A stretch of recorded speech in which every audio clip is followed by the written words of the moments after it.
Ողջույն Նորագինուզի սիրելի հետևորդներ, եթերում ըստեյությանն է, մեր տաղավարում այսօր հյուրընկալել ենք Հայաստան դաշինքի պատգամավորության տեխնացու Հույդա Հայաստանի Գերագույն մարմնի անդամ Գերասիմ Վարդանյանին։ Բարև ձեզ, պարոն Վարդանյան, շնորհակալ եմ հրավեր ընդունելու համար։ Բարև ձեզ, ես նույնպես շնորհակալ եմ հրավերի։ Սիրով։ Պարոն Վարդանյան, մոտենում են ընտրությունները, որոնցում, ինչպես արդեն նշեցի, առաջադրվել եք Հայաստան դաշինքի ցուցակով։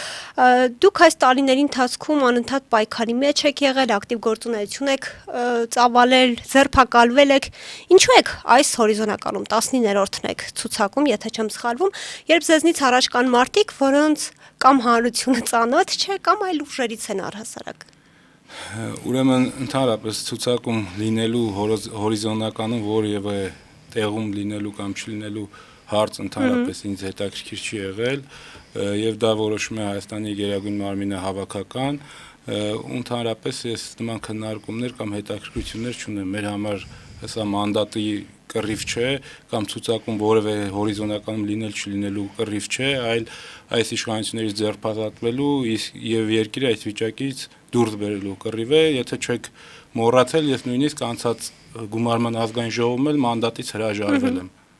Կարող եք ասել Գերագույն մարմինը ըստ արժանին չի գնահատում ձերը պայքարն աշխատանքը եթե իրենք է որոշել Ես Գերագույն մարմնի անդամ եմ ու նման մեկնաբանությունները տեղին չէ եւ այդ որոշում կայացնողներից նաեւ ես եմ եւ ես լիովին բավարարված եմ ինձ համար տարբերություն չկա 19 համարն եմ թե 119 համարը Վերջերս Գելափը հարցումների արդյունքներ հրապարակեց որոնց համաձայն Հայաստան դաշինքը բարելավել էր իր դիրքերը եւ ավելին հաղթահարում էր անցողիկ շեմը ընդունում եք հարցման արդյունքները եւ առասարակ ինչ ակնկալիքներ ունեք այս ընտրական process-ներից Հայաստան դաշինքի անցողիկ շեմը հաղթահարել չհաղթահարելու մասին խոսակցությունները դա առնվազն քաղաքական կուրություն է եւ անիմաստ է մեկնաբանել նման բաները իսկ Հայաստան դաշինքը ոչ թե շեմը հաղթահարելու է գնում ընտրություններին այլ ընտրություններում բացարձակ առաջատար լինելու եւ իր վարչապետի տեխնացուով Հայաստանում իշխանություն ձևավորելու պայքարի մեջ է մտել Եթե ընտրություններով այնուամենայնիվ իշխանափոխության չկարողանաք հասնել, պատրաստ եք փողոցային պայքարի, չընդունել այդ արդյունքները ընտրությունների, թե նորից մանդատները կվերցնեք եւ ինչպես Փաշինյանն էր ասում, կլինեք իր գանձ ընդդիմությունը։ Ինչ է նշանակում պատրաստ ենք փողոցային պայքարի։ Նախ մենք այս պայն մտել ենք քարոզարշավի մեջ, ընտրական փուլի մեջ եւ այս փուլում ակնկալում ենք մեր ժողովրդից, մեր հասարակությունից իրենց վստահության քվեն։ Կախված է նրանից, թե ժողովրդը ինչպիսի ընտրություն կկատարի։ Եթե ժողովրդը ընտրություն կատարեց ի օգուտ ընդդիմության եւ ի վնաս իշխանության եւ իշխանությունները պարտվեցին եւ հանկարծ այդ պարտությունը հրաժարվեցին ընդունել բնականաբար մենք պատրաստ ենք նաեւ փողոցում սահմանադրական կարգը վերականգնել եւ մեր ժողովրդի տված քվեին տեր կանգնել իսկ եթե այլ արդյունք լինի այսինքն հիմիկվանից նման դիրքավորում կամ նման քննարկումների մեջ մտնելը կարծում եմ ժամանակավրեպ է եւ իմաստը չեմ տեսնում այս բան ձգտում ենք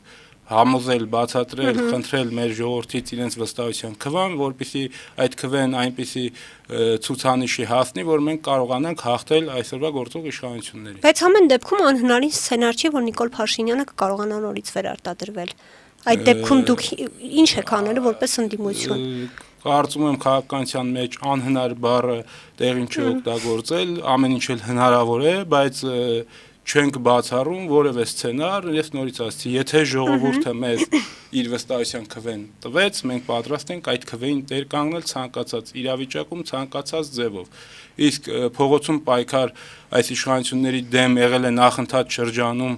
եւ տեսել եք թե ովքեր են առաջնորդել այդ պայքարը, ովքեր են հալածվել, ովքեր են բանտարկվել, դա հիմնականում եղել է այն կուսակցության եւ դաշինքի կողմից նախաձեռնված կամ առնվազն զգալի դերակատարմամբ շարժումներ եւ փողոցային պայքարներ եւ չենք բացառում ապագայում եւս, բայց այս բան փողոց եւ փողոցային պայքարի չհասնելու համար խնդրում ենք հասարակությունից իրենց վստահության քվեն ընտրատեղամասերում ընդամենը 1 րոպեանոց հեղափոխություն անելու համար գնալ տեղամաս չընտրել Նիկոլ Փաշինյանին, ընտրել Հայաստան դաշինքին, որպեսզի կարողանանք կառուցել մեզ արժանի, մեր տեսակին, մեր էությանը համապատասխան պետականություն, երկիր, հասարակություն եւ մնացած Այնուամենայնիվ մենք տեսնում ենք, որ Սերժ Սարգսյանի հետ ասոցացվող մի շարք այսպես շրջանակներ շարունակում են պնդել, որ Ռոբերտ Քոչարյանի առաջնորդած Հայաստան դաշինքը անցողիկ շեմը չի հաղթարի, ավելին ուղղակի ձայները փոշիացնելու, ինչպես կմեկնաբանեք սա, ինչով է ձեր գնահատմամբ սա պայմանավորված, ինչու է ընդդիմությունն այսպես անհաշտ ձեզ հետ։ Եթե ընդդիմություն ասելով ձեր նշած շրջանակները ուղակի նկատի ունեք, չեմ կարծում, որ Հայաստանում ընդդիմությունը միայն նրանք են, եւ ընդդիմությունը բազմաշերտ է։ Դե դա այդ հարցը կարող եք տալ իրենց, ուղղել իրենց, այս պահին մանավանդ մի ուժ, որ ընտրապայքարի մեջ չկա եւ չի մտել այդ ուժին մեկնաբանել կամ իրենց կողմից մեզ ուղված թիրախները արձագանքելը ժամանակավրեպ եմ համարում եւ իմաստ չեմ տեսնում մտնել այդ քննարկումների մեջ։ Մենք մտել ենք պայքարի մեջ, մեր այս պայն թիրախը օրվա իշխանություններն են եւ կենտրոնացած ենք այդ թիրախը կարողանել ճիշտ խոցել եւ հասնել մեր նպատակին։ Բայց այնուամենայնիվ իրականությունից այսպես ասած չենք փախչի, տեսնում ենք, որ երկրորդ եւ երրորդ նախագահների աջակիցների միջև այդ լարվածությունը շարունակում է ավելի գնալով խորանում է եւ վերջերս էլ Ռոբերտ Քոչարյանը հայտարարեց, որ իր ամենամեծ սխալը եղել է իրավահաջորդի ընտրությունը։ Ինչպես կգնահատեք այս իրավիճակը, նորմալ է, որ ընդդիմությունը կապ չունի ընտրությունների մասնակցում է թե չէ, այնուամենայնիվ դիրքորոշումը կարծիքը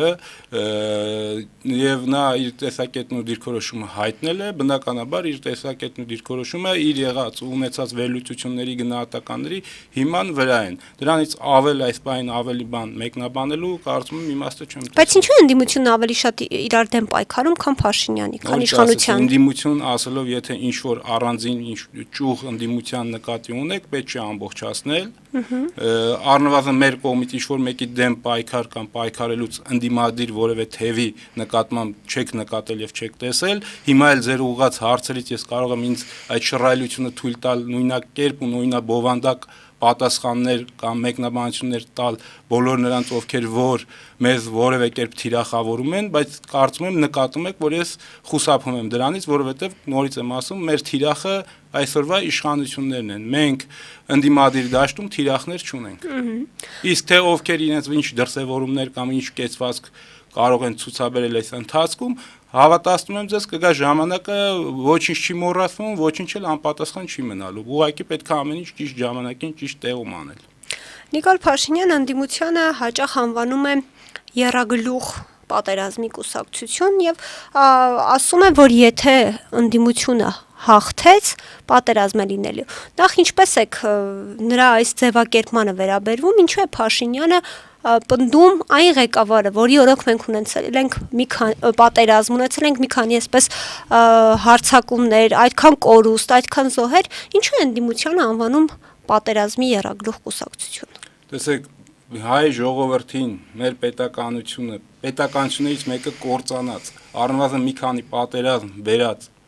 ինչ որ կառավարիչ մեղադրում է պատերազմի կամ պատերազմ բերելու մեջ մեկին, ով իր կառավարման տարիներին առնվազն հաղթանակ է արձանագրել, թշնամուն հնազանդեցրել եւ իր տեղն է ցույց տվել, իր մնացած կառավարման տարիներն էլ ամենախաղաղ ու բարեկեցիկն են եղել մեր ժողովրդի, մեր պետականության համար։ Դա առնվազն աբսուրդ է, իսկ պատերազմ լինելու է թե չի լինելու, ես էլ վստահությամբ ասում եմ, եթե Նիկոլ Փաշինյանը վերընտրվեց, վստահ եմ, որ նորից պատերազմ է բերելու մեր ժողովրդին, նորից զոհեր, ավերածություններ, արյունահեղություն։ Ինչպես որ նախընթաց շրջանում բերել է 18 թվին ընտրվելուց հետո 20 թվի պատերազմ, 21 թվին Շուշիի եւ Հադրութի դեօկուպացիա ասելով Արցախը անջատում հանուն փրկության եւ անկախացման Արցախի թեզերով քարոզարշավ մտնելով դրանից հետո Արցախն է հանձնել նորից պատերազմներ բերելով վստահ եմ հիմա եւս եթե նրան հաջողվեց վերընտրվել նոր պատերազմ, նոր կորուստներ, նոր արյուն է բերելու։ Բայց հիմա էլ ասում են ինչով ով կարող է բացատրել ինչով էր Ղարաբաղը մերը կամ Ղարաբաղյան շարժումը ճակատագրական սխալ էր մեզ համար։ Ճակատագրական սխալը Նիկոլ Փաշինյանի Հայաստանի քաղաքական կյանքում հայտնվելն էր, սնելն էր, սնվելն էր եւ դերակատար դառնալն ու դարձնելն էր։ Արդեն խոսեցինք Փաշինյանի այսպես ասած սպառնալիքից, հանրությանը սպառնում է պատերազմով, նախ որտեղից ձեր գնահատմամբ այդ ինֆորմացիան, որ հենց հստակ սեպտեմբերին է պատերազմը լինելու եւ արդյոք բարոյական է սեփական ժողովրդին, ինչպես ինքն էր դեռևս 18 թվականին ասում 3 միլիոն վարչապետին պատերազմով շանտաժանելը։ Տեսեք, Նիկոլ Փաշինյանի մասին խոսելուց եւ բարոյականության սահմանների ինչ որ սահմաններ գծել ու զուգահեռներ տանելը անշնորհակալ գործ է, իսկ ինչ վերաբերում է պատերազմ լինելուն, նորից եմ ասում, եթե Նիկոլ Փաշինյանը վերընտրվեց, պատերազմ է լինելու, ես կարող եմ հիմնավորել, թե ինչու է պատերազմ լինելու։ Հիմա Նիկոլ Փաշինյանը խոստացել է 300,000-ից ավել ադրբեջանցիների վերադարձ, խոստացել է Զանգեզուրի միջանցք, խոստացել է Հայաստանի սահմանադրության փոփոխություն, անկախության հռչակագրի դուրս բերում եւ բազմաթիվ այլ զիջումներ, բանակի թվի սահմանափակում, եւ դա նաեւ չի էլ թաքցնում, հրապարակային է դրա մասին խոսում, Հայաստանի անձնագրերից Արարատ լեռը դուրս բերում եւ այն զիջումները, այն ամեն ինչը ինչ որ խոստացել է եւ պետք է անի, եթե հիմա մեր հասարակությունը անհրաժեշտ չափով չի զգում եւ դրա ռիսկերը, վտանգները ու մեր պետականության ու ժողովրդի ապագայի նկատմամբ, եթե միջև ընտրություններ չզգաց ու ճիշտ ընտրություն չկատարեց, առնվազն հետագայում ընտրությունից հետո եթե Նիկոլ Փաշինյանը ընտրվեց ու փորձեց դրանք իրականացնել ու իր առաջ կոնկրետ ժամկետներ են սահմանելու, այդ ժամկետներում իրականացնել, մեր հասարակությունը վստահ եմ զգալու է, ընդվզելու է, այդ ընդվզումը սպառնալու է Նիկոլ Փաշինյանի իշխանության կորստով, որի հետևանքով Նիկոլ Փաշինյանը չի բացառվում Ադրբեջանի հետ պայմանավորված պատերազմ սանձազերծի Հայաստանի Հանրապետության դեմ, որպեսզի նոր զոհերով, նոր կորուստներով, ժողովրդին վախեցնելով իր այդ ծրագրերը համատեղ թուրք-ադրբեջանական Նիկոլա Ալիևյան այդ ծրագրերը իրականացնի։ Դա ապագա պատերազմի հիմնական սցենարն է, որը կանխատեսվում է Նիկոլ Փաշինյանի վերընտրությամբ։ Վերջերս Արեն Սիմոնյանը մի հայտարարություն արեց, ըստ որի Հայաստանի անվտանգության երաշխավորը Ադրբեջանն է, իսկ Ադրբեջանինը Հայաստանը։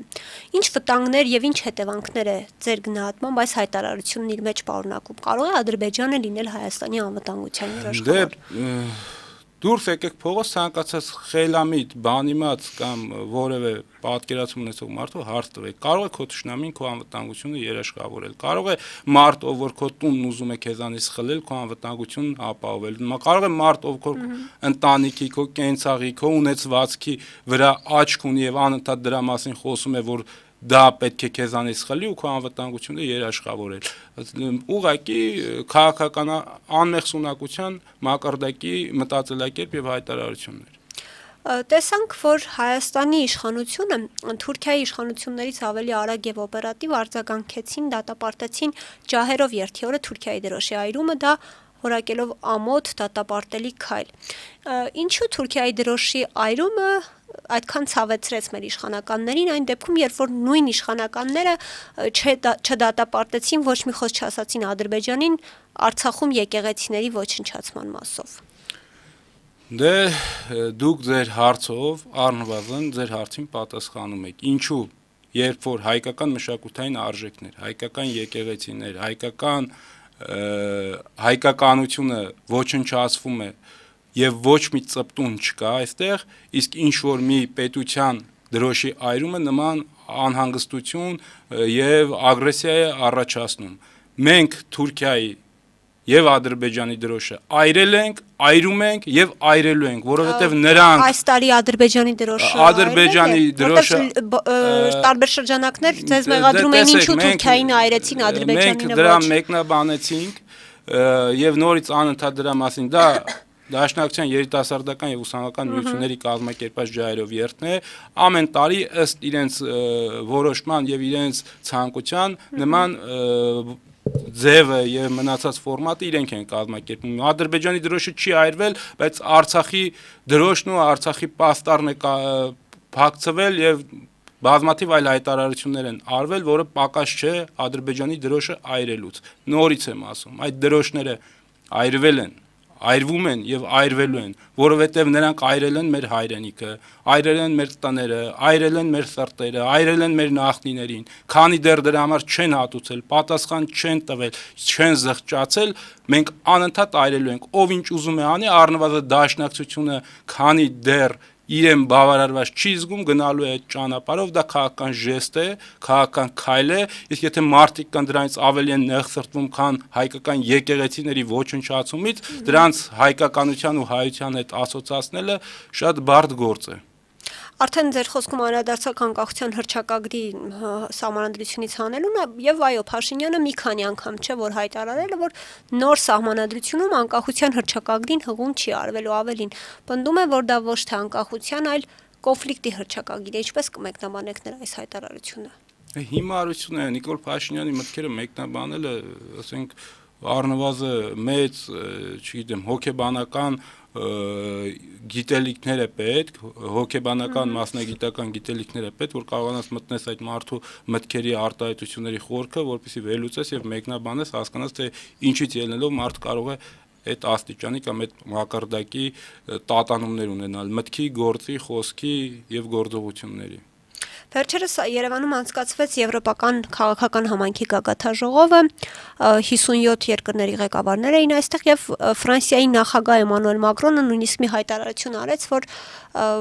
նախկինում երբեք այսքան խոշոր երկրի ղեկավարներ Հայաստան չէին եկել եւ Նիկոլը ու Փաշինյանին անվանում իր անունով դիմեց ոչ թե ազգանունով հեղափոխություն արեց եւ երկիրը շահեց ինչպես եք նախ վերաբերվում Եվրոպական այս գագաթաժողովի Երևանում անցկացմանը ինչ ընտրություններից մեկ ամիս առաջ նշեմ նաեւ այդ անցկացմանը ինչպես կանադառնա դա հանրության տրամադրությունների վրա եւ ինչպես կմեկնաբանեք Մակրոնի այս հայտարարությունները որտեղ փաստացի Ֆրանսիայի նախագահը սուտ էր խոսում որտեղ նախկին նախագահները եղել են Հայաստանում Հայաստանի նախկին նախագահների օրոք Տեսեք Մակրոնը եւ մակրոնատիպ քաղաքական գործիչները ասոցացվում են Նիկոլատիպ քաղաքական գործիչների հետ, դրա համար էլ իրար հետ լավ լեզու են գտնում, ինչպես համատեղ փորեցին Արցախի գերեզմանը իրենց գործողություններով եւ հայտարարություններով, այնպես էլ հիմա ուզում են Հայաստանի գերեզմանը փորել։ Բայց կարծում եմ ժամանակ է եկել է, աշխարհը փոխվում է, հասարակության ու տարբեր ժողովուրդների մոտեցումներն էլ նմանատիպ քաղաքական գործիչների նկատմամբ փոխվում են ինչպես Նիկոլի, այնպես էլ Մակրոնի ու նրա նմանների քաղաքական կյանքը կարճ է եւ երկար ճանապարհ չունեն այլևս աշխարհակաղակական իրողությունների մեջ եւ որոշակի փոփոխություններից հետո ավելի տրամաբանական, ավելի կազմակերպված, ռացիոնալ եւ լուրջ քաղաքական իրողությունների, քաղաքական առաջնորդների ու հարաբերությունների ականատես կլինենք։ Իսկ այս գագաթաժողովի անցկացում ընտրություններից առաջ ակնհայտ քաղաքական աջակցության ժեստեր արևմուտքի կողմից Նիկոլ Փաշինյանին եւ սա դրանք Ռուսաստանի նկատմամբ հատկապես Զելենսկու այստեղ հրավիրելը հայտարարությունները, գործողությունները կամ չգիտեմ մենք Ուկրաինայի պատերազմում չենք աջակցում Ռուսաստանին, բայց Զելենսկին չէր խորշում բացահայտ Արցախի դեմ սանձազերծված ագրեսիայի ժամանակ հրապարակային ու բոլոր այլ առումներով հայտարարել եւ աջակցել Ադրբեջանին, բայց Նիկոլ Փաշինյանը չգիտես ինչու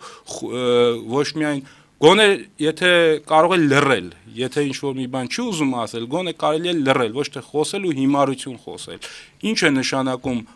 Զելենսկին, երբ որ ֆոսֆորային ռումբերով ու մնացածով աջակցում էր Ադրբեջանին եւ շնորհավորում էր Ադրբեջանին Արցախի դեմ այդ սանձազերծած ագրեսիայի որոշակի հաջողություններ ունենալու դեպքում, իսկ հիմա մեր գլխավոր դաշնակիցը երբ որ Ուկրաինայի դեմ պատերազմի մեջ է, դու հրապարակային հայտարարում ես իբր թե չես աջակցում Ռուսաստանին։ Եթե չես աջակցում, գոնե լռիր, ձեն մի հան, ծպտուն մի հան, մի ավելի քո դեմ գրգռիր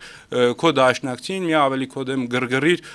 աշխարհակաղակական այլ կենտրոնների։ Առնվազն ինչ ասեմ, թող մեր հասարակությունը տեսնի գնահատի։ Եվ վերջում պարոն Վարդանյան, մենք տեսանք, որ այս իշխանության հակաեկեղեցական արշավի այսպես ասած առաջին փուլը փաստացի ձախողվեց, սակայն իշխանություն Նիկոլ Փաշինյանի գլխավորությամբ